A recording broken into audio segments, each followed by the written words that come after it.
Miarabantsika rehetra amin'ny anaran'i Jesosy Kristy Tompo ry havana, natratra izao alahady arahantsika miombavaka izao. Ny alahady anio ry havana dia iombonantsika sy tondranam-bavaka amin'ny sampana mpanazava stily. Ary ao anatin'ny fibanjinana ny lohahevitra manao hoe miandrandra famonjena ny mino. Ry havako malala rehetra ao amin'i Jesosy Kristy Tompo ho aminao ane ny fahasoavana. Amen. Dia tsika ry havana iombona amin'ny fisaorana sy ny fiderana ny tompontsika ko andeha arahantsika mamaky ny salamo izay efa voalahatra. Iaraka hanonona izany sika miaraka amin'ny mpanao salamo manao hoe manompo ny masoko anatendrombohitra aho avy aiza ny famonjena ahy. Ny famonjena ahy dia avy amin'ny Jehovah mpanao ny lanitra sy ny tany.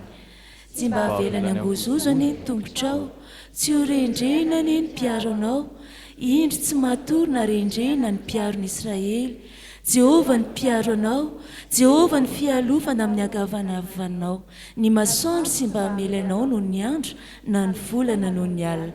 Jehovah hiaro anao amin'ny ratsy rehetra, eny hiaro ny fanahinao izy. Jehovah hiaro anao na mivoaka na miditra hatramin'izao ko mandrakizay. Amen.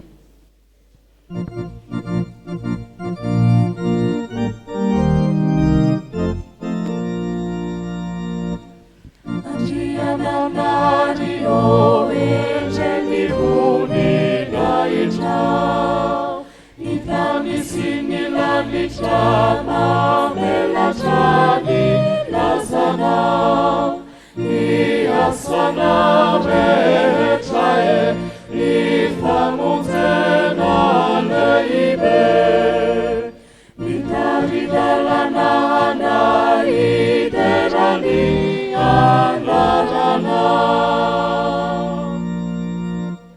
izana kundri masina Jesosy izay saolana ianao niantrana ka mentinao miotana nimenarana resina nifasana vinakina ka ianao nanokatra milanitra hidirana Orifanahy masina izay mitarikana manetry tena sy anaky mampanota izahay nitaona sy mananatra anayandray ny avotra kana masina anay maisony fisaorana ihoavonjy maminy anjely mankasitraka nitany sy nilanitra mikambana anandratra anao miray sy zanaka anao fanahy masina izay maneo famonjena feno fitiavana.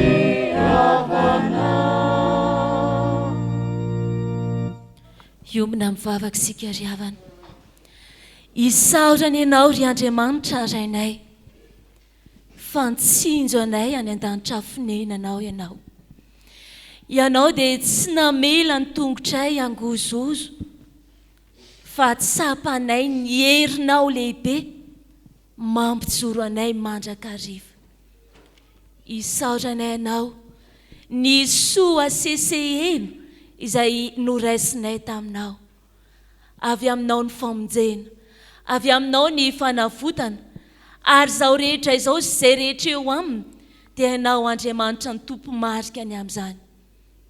Isaoranay koa ianao Jesosy Kristy, ilay zanak'ondry tsy misy kilema, nitondra famonjena lehibe ho anay tsirairay avy, nanafaka anay tao anatin'ny kejany ota, nanala anay tao anatin'ny fahamazinana, ka nitondra anay eo amin'ilay mazava lehibe. Isaorany ianao fanay masina mitoetra ty anatinay ary mitarika anay mandraka riva ho amin'ny fahatsarana. Izany rehetrarehetra izany tompo dia mipololotra ty ambavanay ka feno fisaorana ny anaranao ilay mahagaga izay. Ny fanompoana rehetra tanterahanay eto anio dia irinay ny fanatrianao ary mahatoky izay fa eto anivonay ianao araka ny teny fikasanao. Amin'ny anaran'i Jesosy Kristy tompo no ivavahanay. Amen. Petraka ny fiangonana. Iroso amin'ny fotoana natokana ho an'ny ankizy sy ny tanora isika, mialohan'ny anantanterahana izany dia andeha ataontsika ny hira izay efa voalahatra. Tsangana ny ankizy sy ny tanora rehetra.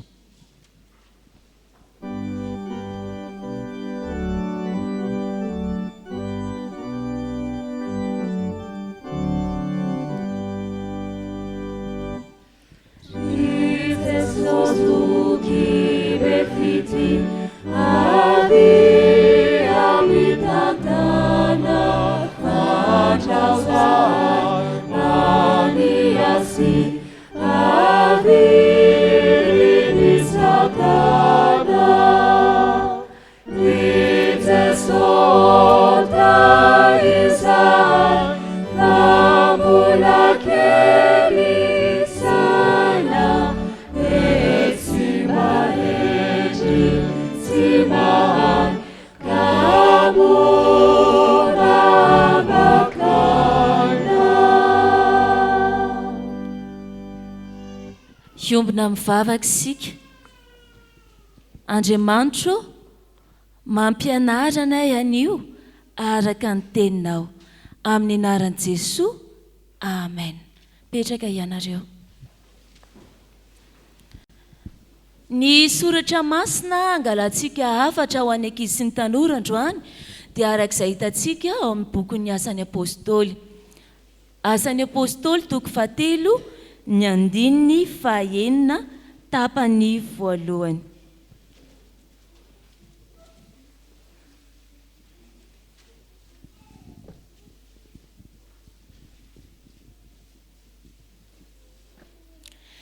Rehefa nahita isika dia andeha hanonona izany mafy amin'ny anaran'i Jesosy manao hoe: fa ho Petera tsy manana volafotsy na volamena aho, fa izay ananako nomeko anao. Ho Petera tsy manana volafotsy na volamena aho, fa izay ananako nomeko anao. Efa manakaiky rakizy ny vanim-potoana ny Krismasy. Efa hitantsika taratra izany eny amin'ireny magazay lehibe reny, eny amin'ny toeram-pivarotana ireny dia efa misy mivarotra ireny décoration maro samihafa sy fanomezana fanao amin'ny Krismasy ireny. Dia rehefa tonga ny fotoanan'ny Krismasy dia mifaninana, misesilany ny olona hividy izany zavatra atao fanomezana izany. Nefa matetika dia tsy maharaka ny vola. Ary maro no mihevitra fa rehefa tsy manam-bola dia tsy afaka me na inona na inona. Fa eto ry havana, raha ity soratra masina hitantsika amin'ny Asan'ny Apôstôly toko 7 ity dia tantaran'ilay jamba, tantaran'ilay lehilahy anankiray nalemy izay hoe tsy nanana ninninina izy ary nangataka izany teo akaiky ny kianjan'ny tempoly. Zavatra misy eto ry havana tsara nanantsika nataony ny apôstôly i Petera dia izao: izy ireo dia nizara fitiavana, nizara faliana ary nisakaiza tamin'ity lehilahy anankiray ity. Ambara amintsika ry havana arak'izany tantara izany fa zavatra tsy hividim-bola ireo zavatra tanisaina tamintsika teo ireo. Hoy Petera manao hoe: tsy manana volafotsy na volamena aho. Fa ny anaran'iza no ampiasainy netiny tamin'ilay lehilahy? Ny anarany i Jesosy Kristy. Ny hafatra ho antsika ry havana dia izao: i Jesosy Kristy ilay zanak'Andriamanitra dia nanao tahaka ny Petera izy dia ny sarobidy taminy a no nomeny ho asy anao. Ny tenany, ny ainy no nomeny asy anao mba hiantoka fifaliana, mba hiantoka fiadanana maharitra mandrakizay ho antsika ankizy sy ny tanora rehetra. Izany ary no hafatra avy amin'ny Tompo ho antsika ankizy sy ny tanora. Hivavaka isika. Jesosy Kristy misaotra anao izahay fa lehibe ny fitiavanao anay.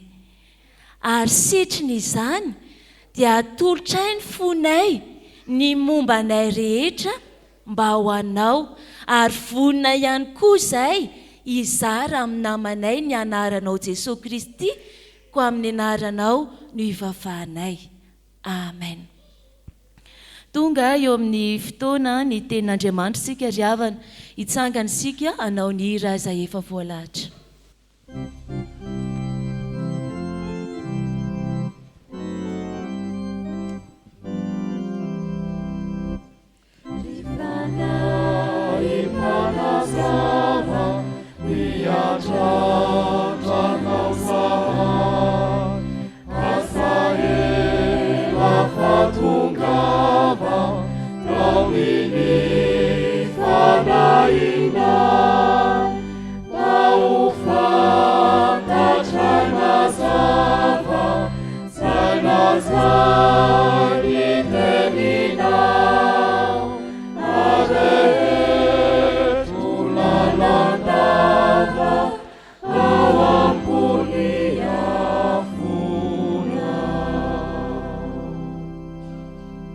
Ivavaka sika ry havana. Ry Andriamanitra rainay amin'ny alalan'i Jesosy Kristy ankehitriny izay dia misaotra anao no ny are-pahasoavana izay omeny ny teninao, ilay teny iaina, ilay teny mahasoa, ilay teny mandresy lahatra anay amin'ny fotoana rehetra. Ankehitriny Tompo dia mangataka aminao indrindra izahay, hanazava aminay ny hevitra fonosiny izany teninao izany. Maniry izay Tompo malalo ny hianatra ao aminao, ary eto tsy anatinay ny afonao mba hahatonga anay hanana fandriana lalina, hanompo anao ary handrandra mandrakariva ny fahasoavanao aminao Jesosy Kristy. Izany ankehitriny ny vavakay ataonay amin'ny anaranao izany. Amen. Petraka isika ry havana. Amaky ny soratra masina isika. Soratra masina voalahatra antsika androany, ny fanekena taloha hitantsika ao amin'ny bokin'ny Mpanjaka faharoa. Mpanjaka faharoa toko 7:10, ny 14:4 ka hatramin'ny 7:10. Mpanjaka faharoa toko 7:10, ny 14:4 ka hatramin'ny 7:10. Fanekena vaovao hitantsika ao amin'ny filazantsara ny Jesosy Kristy araka ny Matthieu toko 20, ny 7:20 ka hatramin'ny 7:30.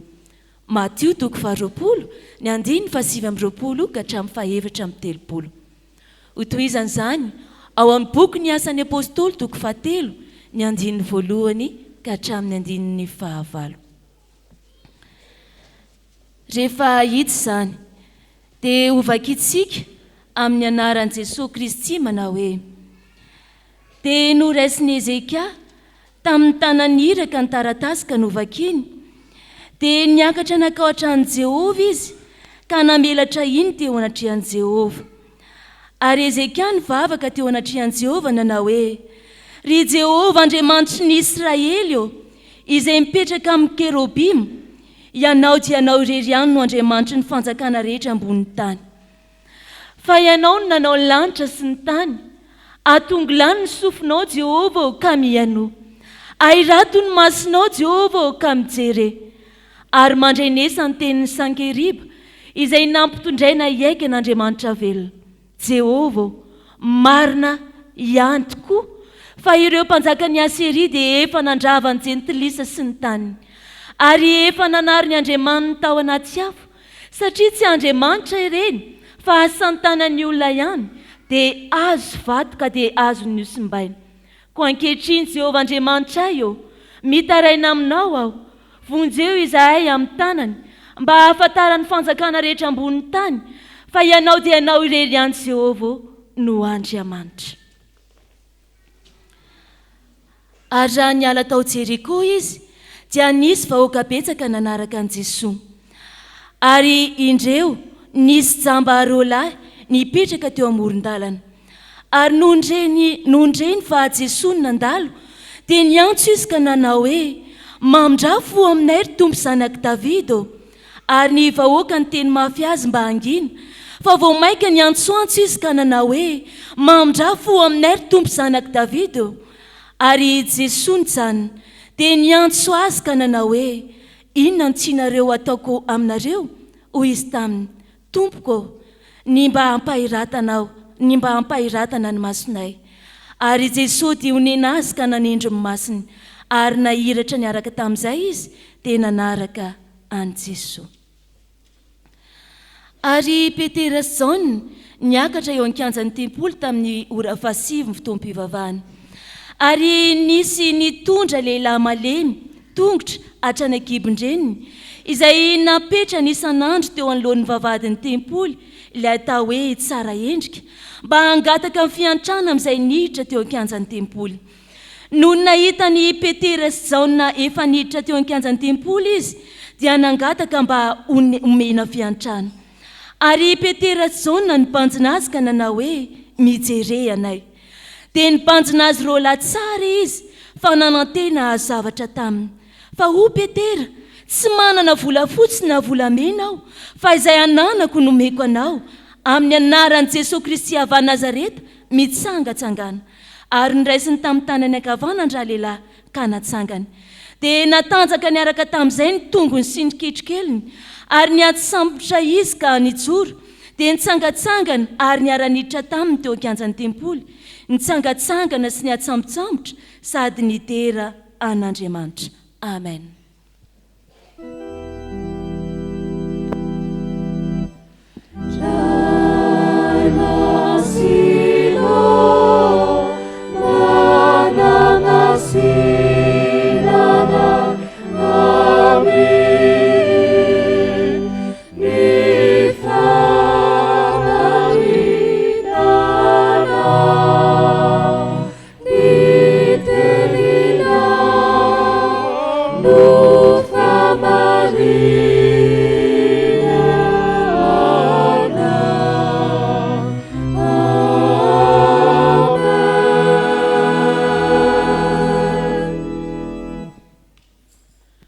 Mialohan'ny andrenesantsika ny afatra avy amin'ny tenin'Andriamanitra indray anio, dia andeha ataontsika ny hira izay efa voalahatra. Itsangansika ry havana.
Petraka fiangonana.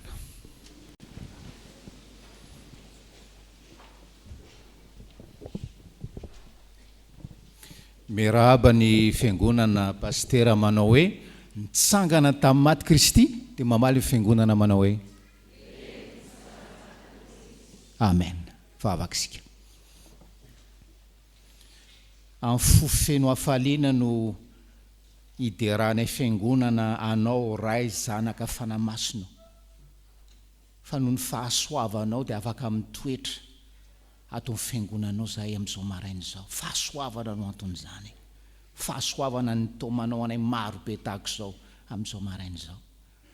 Ady misaotra ny amin'ny teny izay efa nohenonay, misaotra ny amin'ny teny mbola hohenonay, ary faly zay nampantsivinao tamin'ny tononkira-panahy teo hoe teny fiainana ange, fa tsy teny amina boky tsotra zao fa tena hoe teny fiainana zany omenao anay zany. Ary taio ny tsirairay mpamonjy eo mba ho fiainany zany teny zany, ho voninahitra ary ho fahasambarany satria mampitombo azy amin'ny fiandrandrana ny famonjena avy aminao zany no vavaka ataonay amin'ny anaran'i Jesosy.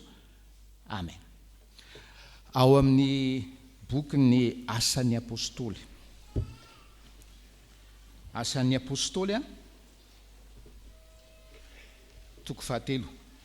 Asan'ny Apôstôly toko 7.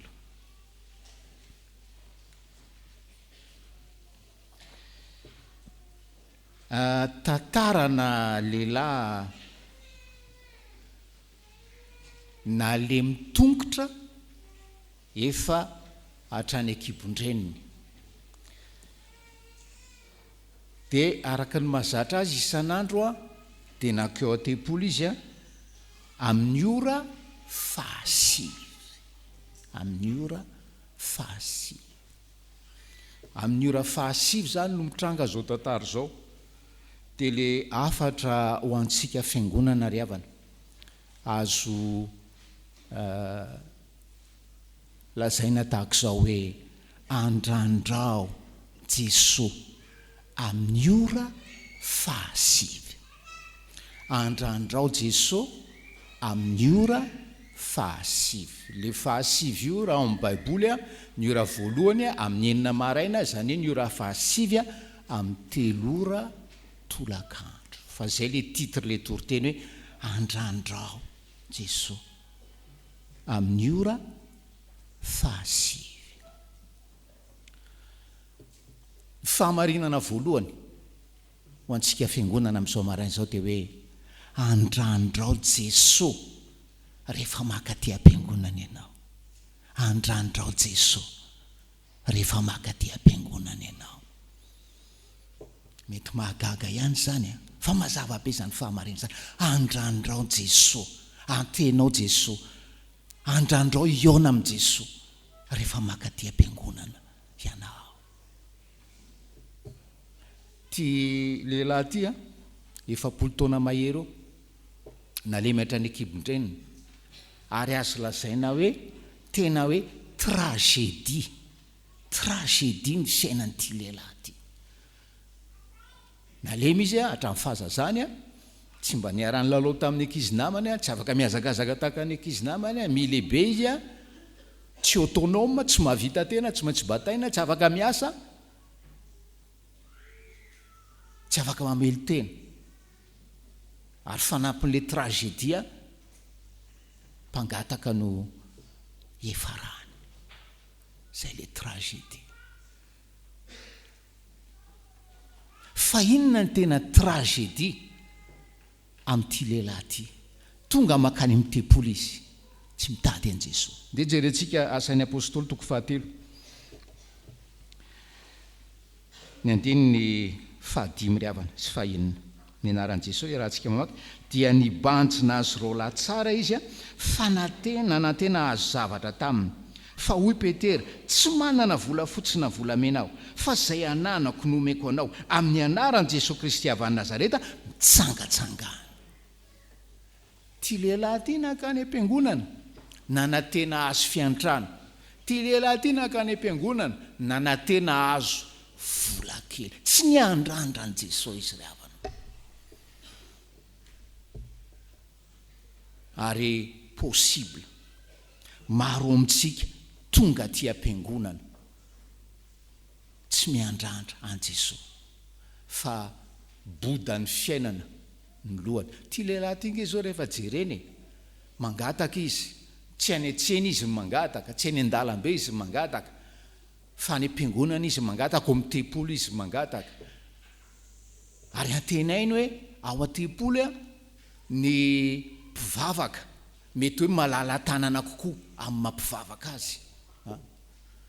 ary fatany ko fa be fariseo ao amin'ny fiangonana io ary maninona zava-dehibe le hoe be fariseo satria le fariseo mpietsara velatsy rehefa manao fiantrana izy dia misehoseho zany le kajy ohatsain'ity lehilahy ty aza koa zay kajy tao an-tsay tsy problema zany Jesosy zany ary maro amintsika angambariavana hoe tonga ato am-piangonana tsy miandrandra an Jesosy fa mba tonga aty ihany na resy fahalainana tonga aty avy hatrany le saina dia mandendeha ho azy anikafa tariany devoly ay moa zany any trano ohatran'izao ay moa zao rapitso ohatran'izao ay le zavatra any ampiasana ohatran'izao sy ohatran'izao tsy miandrandra an Jesosy izy ary satria tsy miandrandra an Jesosy izy tahaka n'izay nidirany teto no ivoahany teto ry havana zay le tragédie zay miangona mataonana izy pilieny fiangonana izy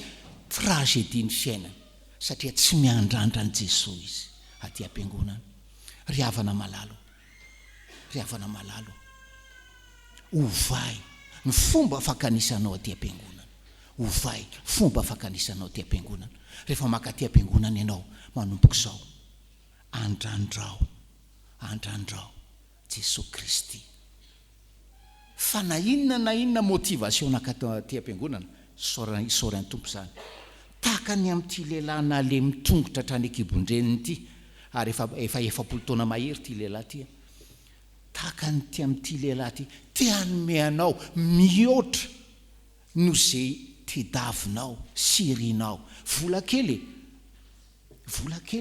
nantenen'ity lehilahy ty tsy vola kely no azo fa fahasitranana fahatanjahana nazahoany miasa angamba azahoany mamely tena ry havanao mba azony manana fiainana ohatran'io rehetra zany ny tiany Jesosy omenanao an'io ry havanao mamoakanao avy amin'izany tragédieny fiainanao zany ary raha andrandrainao Jesosy ry havanao dia raha fifaliana eona amin'ny namana raha fafinaretana vokatry ny fanompona na zavatra hafa tahaka izany no nakanosanao aty am-piangonana zavatra mihoatra lavitra no zany nomeny anao meny atsika rehetra dia fahasitranana ara-panahy ary fiainana mandrakizay andrandrao Jesosy rehefa maka aty am-piangonana ianao andrandrao Jesosy rehefa maka aty am-piangonana ianao zay ny fahamarinana voalohany.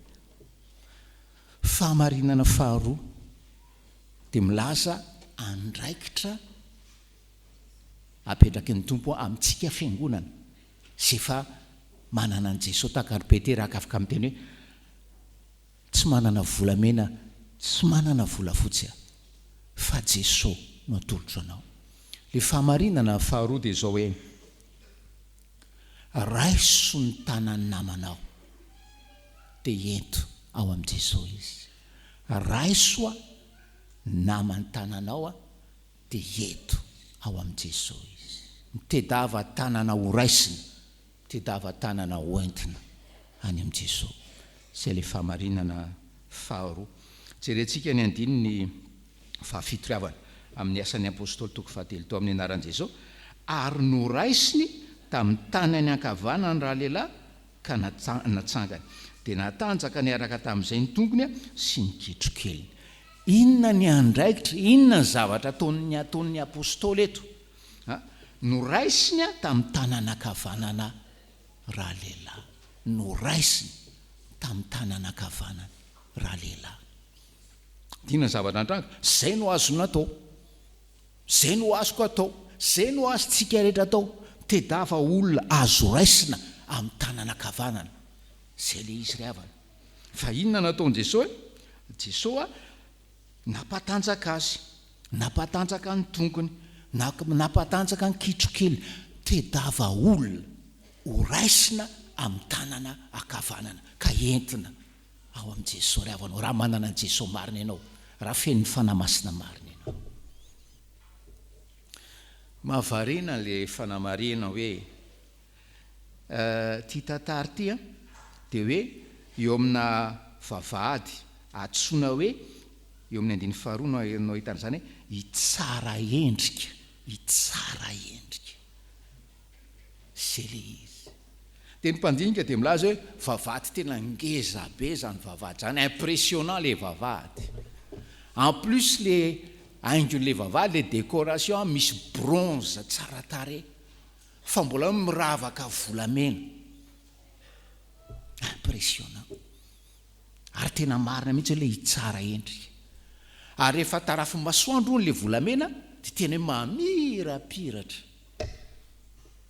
Io hoe vavahady atao hoe tsara endrika io. Fa zao nombotrangariavana teo amin'io vavahady tsara endrika io ny misy an'ity lehilahy kely maina ty. Io vavahady tsara endrika io ry havana mety ohatran'ity isotro fitiavana ity ry havana. Tsara endrika ity isotro fitiavana ity noho ny finiavana reo fiangonana anatsara azy. Fa zao ny olato arak'ity perikeo ty mety misy tsara endrika ivelany fa anatiny ry havana ao anatiny ao manana fiainana tragédie. Tsara endrika izy ivelany satria hitanao hoe mpanakarena manefoefo ngamba. Tsara endrika izy ivelany satria hitanao mihitsy fa olona tsy oron-javatsoa. Tsara endrika izy ivelany. Tsara endrika izy ivelany nefa tokantrano tragédie. Tsara endrika izy ivelany fitaizana zanaka tragédie. Tsara endrika izy ivelany any ampiasana tragédie. Zany fiainantsika olombelona, tsy hoe fiainantsika isotro fitiavana fa fiainantsika olombelona ry hafanao tragédie. Tedava olona ho raisina tanana ianao ho eto any amin'i Jesosy izy. Miresaka le olona efa atao am-piangonana fa mijerevako olona any ivelan'ny fiangonana. Olona efa tsy miditra am-piangonana intsony fa tsy manana fanantenana, tena kivy tanteraka any amin'ny fiainana, tsy mba manana tanjona azy hoe hifarana na hiafarana. Misy olona ohatran'izany. Raisiny tanana. Commençons par le commencement. Ndo hiverina ihangony hiandrandran'i Jesosy any am-piangonana. Raisiny tanana ry havanao. Raisiny tanana. Dia hiandrandran'i Jesosy izy. Satria le Jesosy eto dia velona mandrakizay ary tsy miova omaly sy anio ary mandrakizay. Le Jesosy ry havana amin'ny testamenta vaovao eo, le Jesosy io io nampitony ranomasina. Le manasitrana eto nampitony ranomasina. Zany io Jesosy io. Raisiny tanany olona ho any amin'izany Jesosy zany. Io Jesosy io tompony aina. Enao kivy mamoy fo, tsy manana estime de soi intsony, te hamono tena aza no taridalana avy any devoly. Tompony aina Jesosy ry havana. Raisiny tanany ho etany amin'io Jesosy io. Tedava olona. Reny olona lazaina fa hoe tsy milamina, manana maladie psychiatrique, psychologie sy ny karazany reny. Jesosy io ry havanao. Jesosy io nandroaka démonie io ary mandrakandroany ny anarany ampy andravana sy mety asany devoly manengelina atsika raha mbola eto amin'ity tany ity isika. Tedava tanan'olona ho raisina.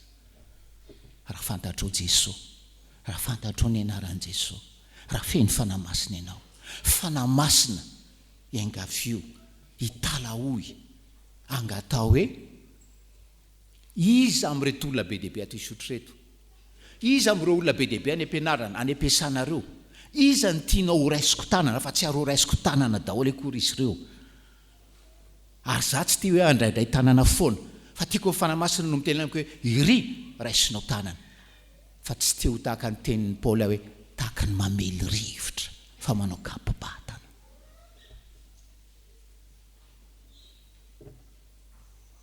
Tedava tanan'olona ho raisina ry havana. Dia ento any amin'i Jesosy izy. zay le famarinana faharo raisoa amin'ny tananakavanana olona dia ento any am' Jesosy izy. Famarinana fahatelo farana dia zao: ny olona ny andrandran Jesosy ka ny fonjeny dia voova ny fiainany. Dia inona no ahitana le fanovana akoatran'le hoe nantsangana ny natanjaka le lehilahy malemeto? Feno fiderana, feno fiderana, feno fiderana. Vakintsika ry havana ny andiny fahavalo ny anaran'i Jesosy. Ary ny antsambotra izy ka nijoro, dia nitsangatsangana ary ny ara-niditra taminy eo akanjan'ny tempolo, tsangatsangana sy ny antsambotsambotra sady nidera an'Andriamanitra. Toy izany anankely andiny fasivy hoe ary ny vahoaka rehetra nahita azy mitsangatsangana sy midera an'Andriamanitra. Famarinana fahatelo farany dia zao: manahoana ny fideranao an'Andriamanitra ry havanao? Manahoana ny fideranao an'Andriamanitra? Ty lehilahy ty araka ny tenenina teo, tragédie ny fiainany nandritra ny 40 taona mahery. Sitranin Jesosy tamin'ny fomba mahagaga izy. Sitranin Jesosy dina ny zavatra antranga ka 40 taona mahery ka ohatran'ireny olona hoe voagadra ela reny dia afaka dia re faly ary fifaliana tsy amboarina, fiderana tsy amboarina. Izy le mpitoroteny anankiray zay hoe fifaliana mandroatra, fifaliana mandroatra. Zany ry havana ny olona hoe ny andrandran Jesosy ka nahita ny famonjena. Ary ty lehilahy ty sura zao fa netrano any mba manana havana izy misy olona iarahany mipetraka, tsy niazakazaka tany tranony izy tantara hoe zao no nataon'i Jesosy hoe nijoro vavolombelona. Non, non, non, nideran'Andriamanitra izy. Ary izy nideran'Andriamanitra io dia nijanona tao am-piangonana, tsy nahafoy ny fiangonana, tsy nahafoy an'ny Petera sy Jaona. Zany ry havana. Olona nakany am-piangonana tady vola kely zao tsy tafahoana tamin'i Jesosy tsy mahafoy an'i Jesosy, tsy mahafoy an'ny mpanompo, tsy mahafoy an'ny fiangonana. Zany le fiderana zany, zany ny fivampiaina, ary zany le fiderana. Manahoana ny fideranao an Jesosy? Tena miteraka fifaliana ho anao ve fiaran-dalana am' Jesosy ry havana? Tena miteraka fifaliana ho anao ve fiaran-dalana am' Jesosy? Tena voatsindrona ny foko. Na intoritenina mpanompon'Andriamanitra anankiray zay, teny izy tamin'ny fiangonana tahaka izao: manana finoanao ianao ery fiangonana malala ao izy, manana finoanao ianao. Fa raha inonao marina, ne serait-ce que apafolo ny zavatra inonao, tsy ohatran'izao ny finoanao tsy ohatran'izao ny fideranao Raha ny 10e ny zavatra inonao fotsiny ny tena noraisinao hoe marina, tsy ohatran'izao ny finoanao, tsy ohatran'izao ny fideranao. Ary za zay possible anareo koa zay. Avy aiza ny famonjena ny Salamo faha 120 avy amin'ny Jehova mpahary ny lanitra sy ny tany. Raha tena mino an'izany ianao tsy depressif ohatran'io. Raha tena mino ianao le vavaka natao nao ke jerentsika le Efesianina 2:2 toko voalohany azavady dia tsika efa nianarantsika tsy anjery taloha fa dia efa taloha ela be moa zany.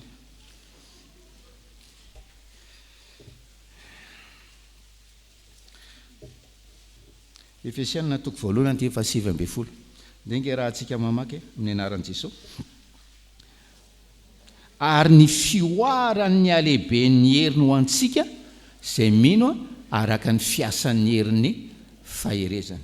Incompréhensible le izy fa lazaiko averiko vakina le diemo hoe vavaka Paoly, ary ahafantaranareo ny hery lehibe sy miopapana tokoa, ary ahafantaranareo ny hery lehibe sy miopapana tokoa izay anasoavany antsika mpino araka ny fiasany tsy hay toaina sy mahery vaika. Raha mino an'izany ianao hoe misy hery lehibe sy miopapana tokoa omanin' Jesosy anasoavana antsika, tsy ohatran'izao ny finoantsika ry havana, tsy ohatran'izao ny finoantsika. Raha mino ny andisy amin'izany fotsintsika ho ilay mpanompon'Andriamanitra izay hafa ny fiainantsika ry havana, hafa ny fiainantsika. Andrandrao Jesosy rehefa makaty am-piangonana dia aneo aminao izany hery lehibe sy miopapana tokoa izany izy, efa omaniny anasoavana anao. Faranana zao teny zao, faranana zao teny zao. Fa maninona moa ty toriteny ty natao hoe andrandrao Jesosy amin'ny ora fahasivy. Nde isika ry havana iray saina, iray fo, hoe isan'andro amin'ny 3 ora atsiaro an' Jesosy. Tsy de hoe loatra satria tamin'ny 3 ora ty tantara ty no nitranga, fa raha tsarontsika Jesosy nge ka tamin'ny 3 ora tokantrano no tapitra ny ainy. Sambatra ianao, sambatra isika. Raha isan'andro atsiaro an' Jesosy amin'ny 3 ora, tena 3 ora tolakandro mihitsy zany tia. Atsiaro azy hoe ay moa zany Jesosy, ianao tamin'izao 3 ora zao no hoe maty ny soloeloka, nalevona tsangana tamin'ny maty ho fanamarinana, ary any an-danitra kehitriny petraka eo kavanan'Andriamanitra, manamboatra fitoerana ho aho ary mifona ho an'ny adalako amin'izao fotoana zao. Atsiaron'izany ianao, iova ny fiainanao ry havana malala, ho feno fiderana ianao. Ka ninona problemanao? Tsy ao anao inona zany, fa fantatrao le anarana sy mamonjy amin'ny fahoriana rehetra. Ka na tsy atsangany ara-batana ianao, atsangana amin'izay falemenao, ara-tsaina, ara-moraly, ara-panahy. Fanamarina ataon'ny mpandinika ka hoe tsy ny marary rehetra ny sitranin'i Jesosy, ary manino Jesosy mba anako amin'ny tempoly any tsy ny sitraniny ty marary ty, mety ianao mety tsy sitraniny ara-batana, fa sitraniny amin'ny areti-pahotana ianao, zany mamaika azy. Ary ty ampahery ianao izy amin'izay rehetra mamesatra anao amin'ny fiainana. Ny promesany dia hoe makanisa ty amiko hoe ianareo rehetra tsy miasa fatratra sy mavisatretana, fa zany mianareo fitsarana. Ny olona rehetra afaka manamarina an'izany à 100%. Zay ny afatra ho antsika ry havana malalo amin'ny tompo. Andrandrao isan'andro Jesosy amin'ny 3 ora tolakandro ho aminareo ny fahasoavan'ny tompo. Amen.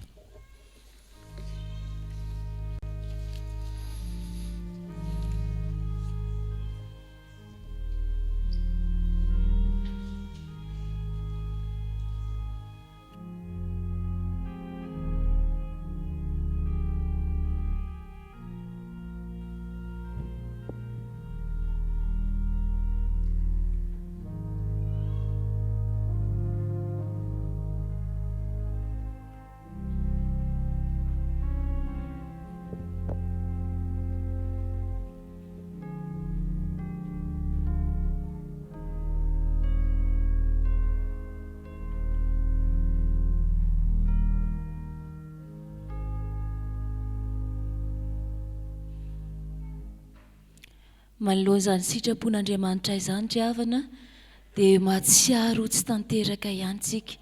Ary ny soratra masina manao hoe izay manafina ny fahotany dia tsy ambinina fa izay mitsotraka mahafoy izany no ahazo famindrampo avy amin'ny tompo.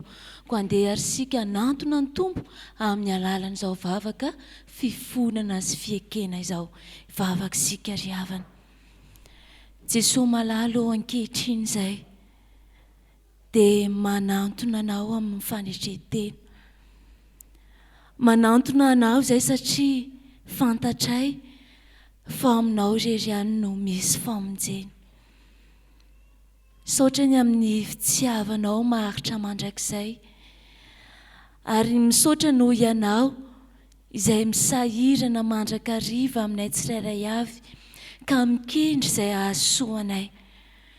Nampafantarinao anay androany ny sitraponao mba hiandrandranay ny anaranao Jesosy rehefa makaty ampiangonana izay. Andriamanitra malona izany fahamarinana izany, dia menatra ihany izay, satria maro ny filana izay manesika anay ho aty an-tranonao. Mety hoe manana zavatra manokana manery anay izay fa tsy nikatsaka ny tavanao sy ny anaranao, Andriamanitra. Ifony anay eo anatrihanao, Tompo malalo, izay endrika rehetra tsy nety nanatonanay ianao. Aza jerena arak'izay fiainanay taloha izay, Andriamanitra, fa indro izay anavao izany tena hikatsaka mandraka riva ilay anaranao tsara sy be voninahitra. Misaotra koa, Andriamanitra, fa nanome hiraka lehibe anay ianao, dia andraisanay ny tanany namanay ka hitondranay azy eo anatrihan'i Jesosy. Tompo malalo, indraindray anie izay tianay ihany no ampianay eo amin'ny fiainanay, izay mahafinaritra anay ihany no ampianay sy antonay. Fa indraindray izay dia tsy mijery akory ireo olona manatsotra ny tanany mba ho vonjenay, ireo olona izay mila vonjy ny andrandra famonjena ho anay. Fona eo anatrihanao izay, ry Tompo malala, ny amin'ny fiheverana ao anatinay ao, ny amin'ny fisainana diso sy mifanarakaraka ny teninao sy ny filazantsaranao tao anatinay.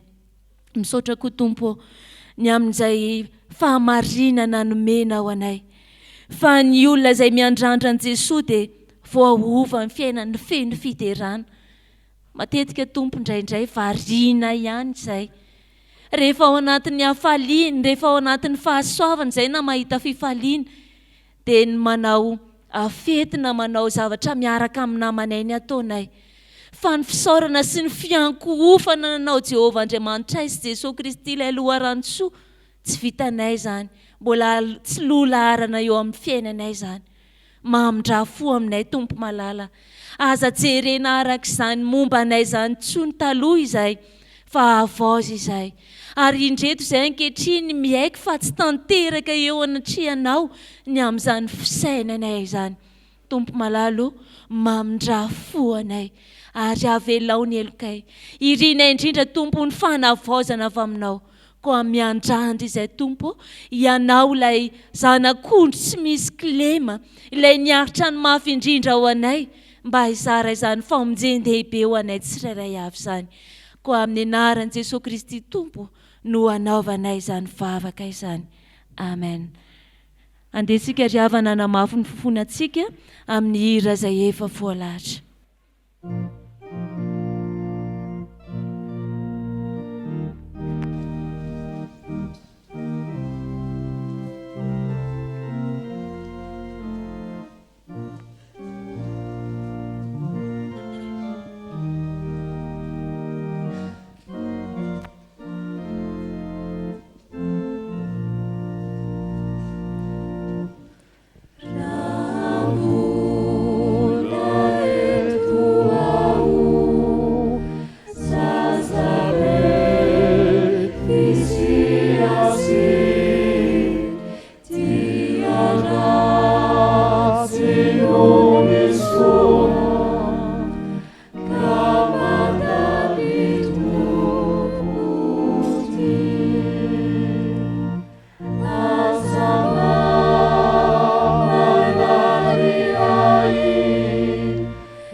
Ry havana malala, raiso amin'ny finoana sy fanantenana eo am-pitsanganana ny teny famelan-keloka omeny ny Tompo anao.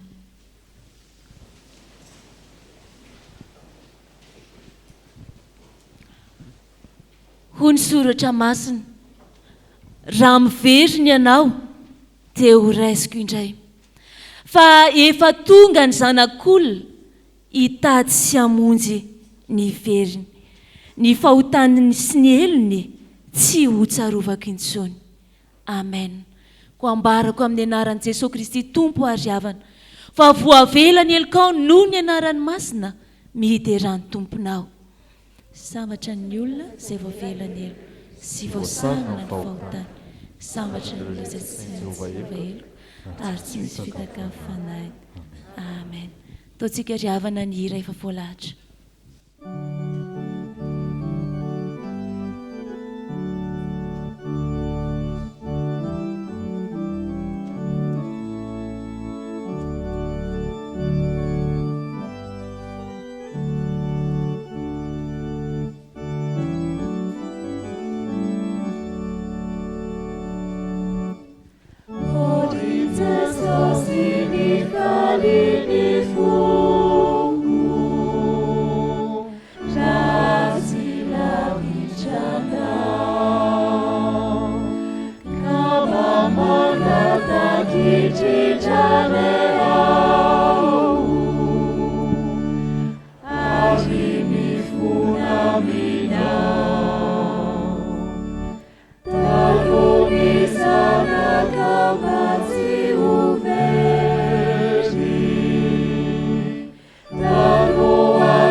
Ry havana, andeha ary isika hiaraka anaiky sy hanambara ny finoantsika eo anatrehan'Andriamantsika amin'ny alalan'ny fanekempinoana laharana fahatelo.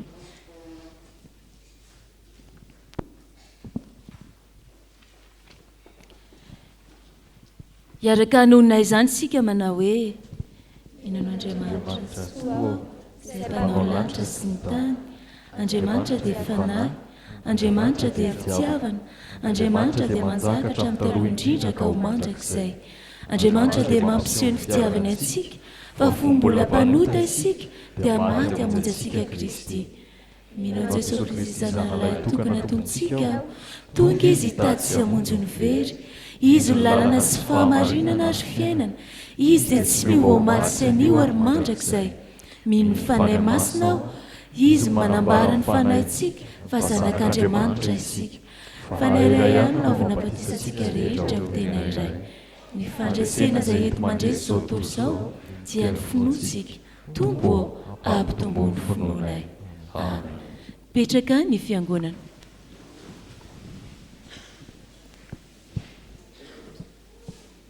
Andehantsika riavana iaraka iombona ao anatin'ny vavaka fangatana. Ry Andriamanitra ray zanaka fanahy masino, Andriamanitra ianao.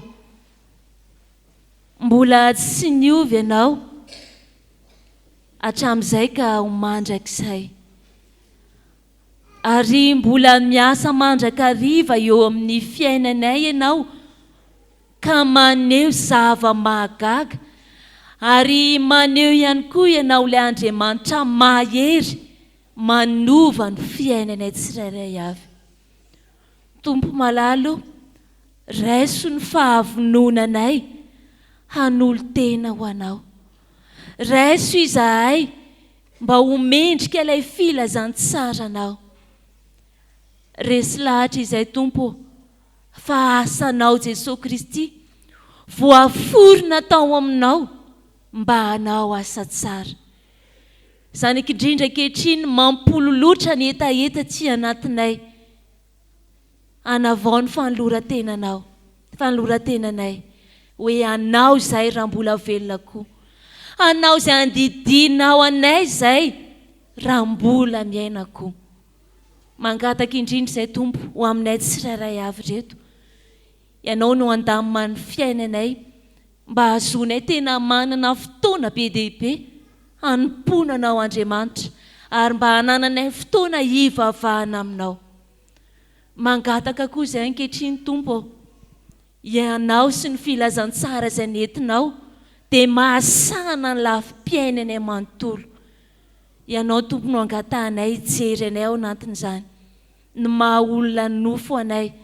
Ianao Tompo no angatahanay hanampy anay, hanafiery anay, indrindra ny me fahasalamana ho anay, mba hazonay mihazakazaka ho amin'ny asa tsara. Ianao Tompo no angatahanay hikasika ny loharanon'aretina izay rehetra tratry ny tsy fahasalamana ao anatin'izao. Ampahareto izay Tompo, ary ataovy mahatoky ny fitondranao mahasoa ny fiainanay. Vavaka ihany koa izay ho an'ny fiainam-panahinay. Ianao Tompo ny fantatray fa afaka mamela aina mahavelona ho anay tsirairay avy. Ataovy aty anatinay Tompo ny fahatokiana ny teninao sy ny teny fikasanao. Ataovy aty anatinay Tompo ny fijoroana ihany koa vavolombelona ny fahatsaranao. Mivavaka izay Tompo, ianao no hanampy anay, ny herinay no hiankinanay, hahatanterahanay izay nekenay teo anatrianao. Mivavaka ihany koa izay Tompo, ho an'ny fiarahamonina izay misy anay ny amin'izao fotoana izao, dia ho an'ireo mila vony sy miandrandra famonjena avy aminay izany. Jesosy malalo ampaherezo ny tsirairay izay ao anatin'ny fisalasalana, izay ao anatin'ny heritreritra lalina, izay ao anatin'ny tsy fampina. Ianao Tompo no angatahanay andray an-tanana feno izy ireo. Ianao no mety olo-tsaina endry azy ireo mba ahafahany mahita izay tokony ataony sy ny lalana tsara tokony izorany. Ampianary mandrakariva izay Tompo mba hijery ireny olona tsirairay avy izay mila vonjy ireny. Ianao Tompo nanome anay ny zavatsoa rehetra, ary izay ihany koa dia ampianary mba hizara ho an'ny hafa. Vavaka izay Tompo ho an'ny tokantranonay, ianao no angatahanay hanome anay arak'izay sahaza ho anay, ary hanome anay ihany koa filaminana mba hazonay tena mifaly ao aminao Jesosy Kristy amin'ny androm-piainanay rehetra. Vavaka izay Tompo ho an'ny fiangonanao, ho an'izay manana andraikitra lehibe sy goavana eto amin'ity fiangonana ity, ianao Tompo no hanome tolo-tsaina endry azy ireo. Ianao no hanome fanahy mahery ao anatin'izy ireo mba hahatonga azy ireo hiahery hatrany amin'ny fahasoavanao. Dia maniry indrindra izay Tompo, ianao Andriamanitra rainay, hiasa mandrakariva eo amin'ny fiainanay. Fa ankehitriny Tompo dia isaoranay anao ny efa izay nataonao teo amin'ny fiainanay, ny amin'izay valim-bavaka nomenao anay na izay hoe tsy araky ny tokony heverinay ary. Ampianary izay atoko ny fitondranao mahasoa ny fiainanay tsirairay avy. Izany Tompo ny vavaka ankehitriny, sitraka indrindra ny miombona amin'ilay nampianarinao anay manao hoe: Sainay aho izay ny an-danitra, ho amasinana anay ny anaranao, ho tonga anay ny fanjakanao, atao anay sitraponao, etsy an-tany tahaka ny an-danitra. Eo anay lozana sahaza ho anay, ary mamelana elokay tahaka namelanay izay meloka taminay, aza mitondra anay amin'ny fakapanahy, manafany amin'ny ratsy anao amin'ny fanjakana sy nery ary voninahitra mandrakizay. Amen. Miverena amin'ny fitiavanao voalohany. Miarabantsika fiangonana riavana. Efa tafiditra ao anatin'ny fankalazana an'Andriamanitra noho ny jobily fisotrondrono'ny mpitandrina mivady isika ankehitriny. Ary araka ny fomba ny Fjkm sy izay nanapahany ambaratonga azy dia hotolorantsika trano mitentina 160 millions hatramin'ny 200 millions ariary ny mpitandrina mivady. Ahoana moa no nahatongavana tamin'io? Misy zavatra roa tiana hotsindriana manokana riavana. Ny voalohany, rehefa nanontany nataon'ny fiangonana hafa, izany hoe ny fiangonan-dehibe tahaka ny Isotry Fitiavana, raha 160 millions ariary nataon'izy ireo, 4 na 5 taona lasa izay, ny atsika dia verina koa ho 160 millions ariary hatramin'ny 200 millions ariary.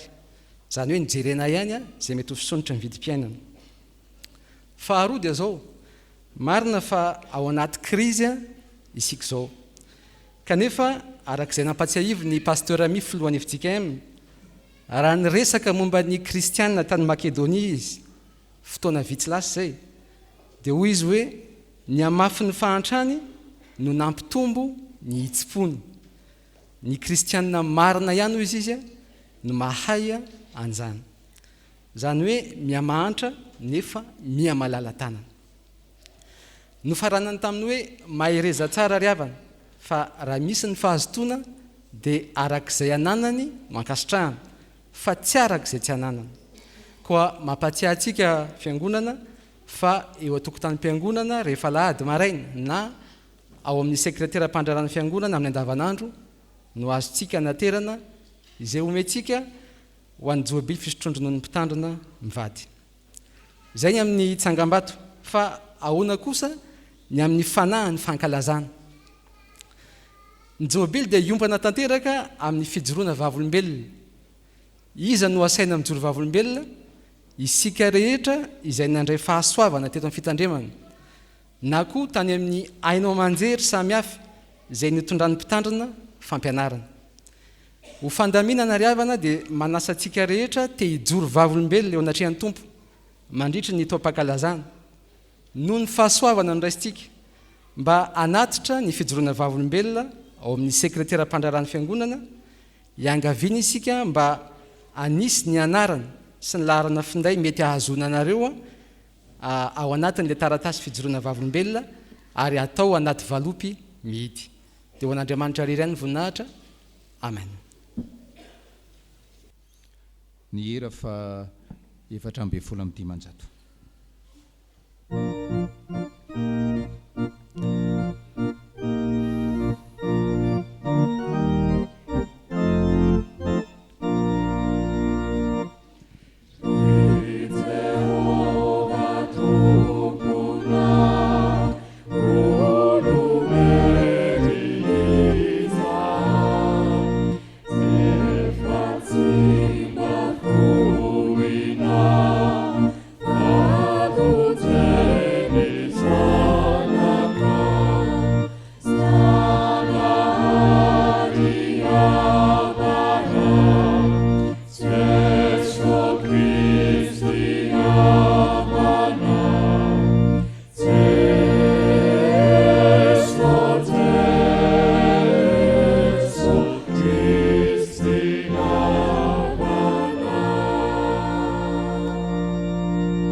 Tanteraka aminareo any nitsodrany tononona amin'ny anaran'ny tompontsika. Mitay anao ny tompo ka miaro anao. Mampamirapiratra ny tavany aminao ny tompo ka mamindra fo aminao. Manandratra ny tavany aminao ny tompo ka manome fiadanana. Amen.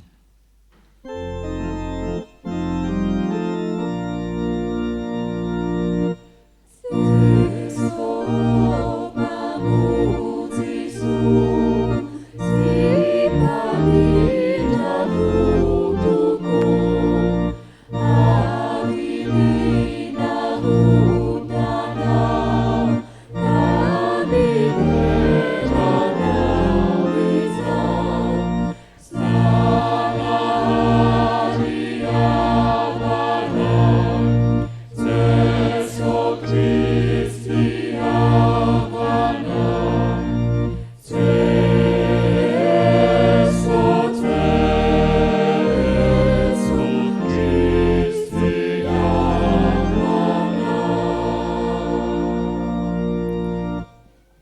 ny fiangonana miara-mivavaka mangina isika ry havana.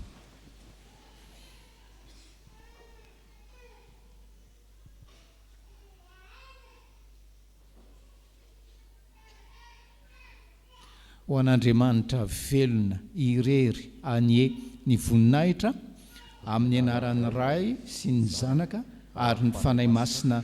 Amen.